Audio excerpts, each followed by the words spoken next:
Oke, baik teman-teman yang berbahagia dimanapun Anda berada. Untuk saat ini saya akan mempraktekkan tentang getaran atau benda sebagai sumber bunyi ya, yaitu dengan media penggaris dengan kepanjangan tertentu.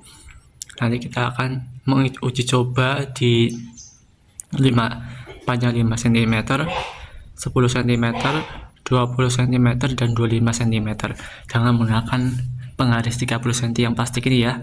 Ini saya yang atas ini hijau untuk numpang di sini aja biar nanti enggak ini tidak ikut bergetar. Oke, langsung saja. Ini ada yang 5 cm, bisa dilihat kalau kita getarkan. Oke ya, mungkin tidak terlihat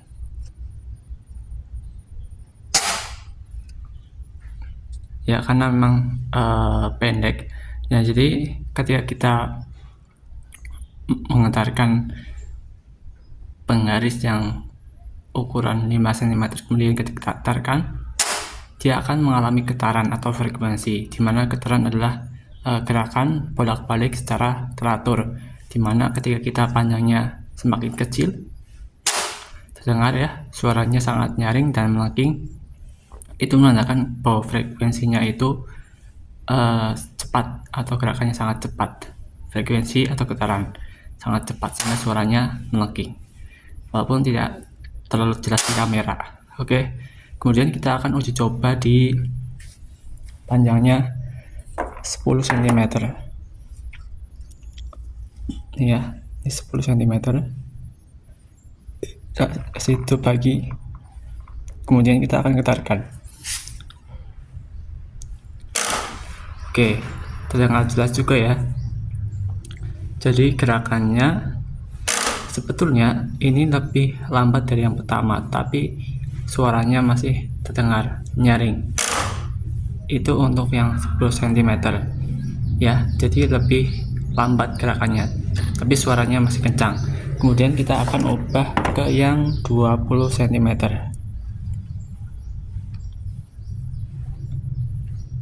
15 dulu ya, 15. Sorry. Kita ubah ke yang 15 terlebih dahulu.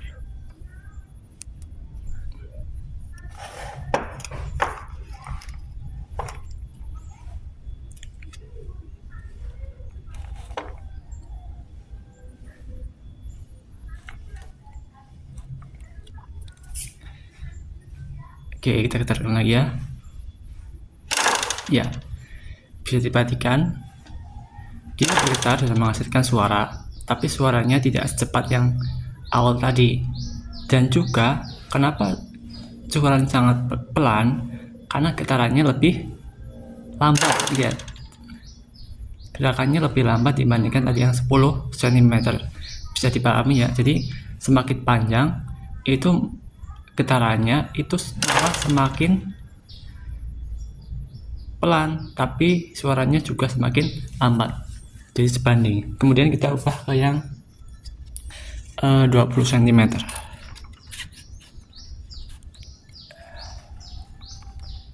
Oke, ini udah yang 20 cm. Lihat, pasti lebih lambat. Lihat, bisa diperhatikan suaranya semakin pelan karena getarannya lambat. Kita uji coba lagi yang 25 cm. Oke, ini sudah 25. Mana nih? Ya, kurang jelas. Mohon maaf kurang jelas. Tapi ini sudah 25 ya. Kita goyangkan lagi, lihat. Hampir tidak ada suaranya. Karena apa? Karena getarannya itu lambat. Jadi suaranya kurang nyaring, bahkan tidak terdengar. Jadi kesimpulannya dari praktek ini adalah bahwasanya semakin pendek sesuatu bahan, kalau kita akan membuat gerakan atau getaran, dia getarannya itu atau frekuensinya itu sangat cepat sehingga menghasilkan suara yang lebih nyaring dan suara yang lebih kencang. Sedangkan kalau panjang seperti ini ya, itu kayak hanya hempasan angin saja, bahkan suaranya tidak terdengar. Itu karena panjangnya itu mempengaruhi dari getarannya atau frekuensinya, jadi suaranya juga semakin pelan. Jadi begitu ya teman-teman, kesimpulannya semakin panjang, semakin kecil getarannya, dia suaranya akan semakin pelan. Ini tadi yang 25 cm, dia pelan. Begitu ya. Terima kasih sudah menyaksikan. Mohon maaf bila ada kekurangan atau videonya kurang jelas. Wassalamualaikum warahmatullahi wabarakatuh.